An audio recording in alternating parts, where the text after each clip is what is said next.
வணக்கம் அன்பு மாணவர்களே, this is your all about English. Welcome back to the series.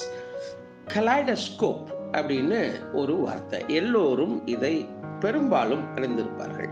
பல்வண்ண காட்சி கருவி, அதாவது நம்ம சினிமா கருவி மாதிரி நீங்கள் வச்சுக்கலாம். இல்லை டெலஸ்கோப் அந்த மாதிரி கூட தொலைநோக்கு கருவி என்று அதை சொல்லுவார்கள். ஆனால்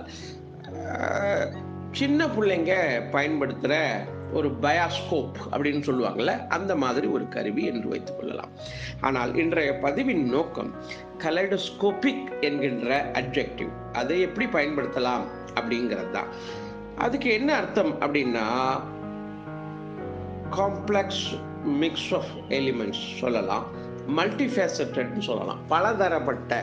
for example, a kaleidoscopic range of topics, பலதரப்பட்ட தலைப்புகள் கொண்ட என்ற அர்த்தம். a kaleidoscopic range of topics, பல்வண்ணங்கள் நிறைந்த பலதரப்பட்ட தலைப்புகள் இங்கே இருந்தன. ஏதோ ஒரு நிகழ்ச்சியில், செமினாரோ கான்ஃபரன்ஸோ, அதில் சொன்னாக்கா we could see a kaleidoscopic range of topics in the seminar அப்படின்னு சொல்லலாம். அப்போ பலதரப்பட்ட, பல்வகை சார்ந்த, பல தலைப்புகளை சார்ந்த, ஒன்றுக்கொன்று சம்பந்தம் இல்லாமல் பல தலைப்புகளை சார்ந்த அப்படின்லாம் சொல்றதுக்கு கலைடோஸ்கோபிக் என்கின்ற அட்ஜெக்டிவை பயன்படுத்தலாம். அதுதான் இன்றைய பதிவு. மீண்டும் நாளை வேறு ஒரு பதிவில் சந்திப்போம்.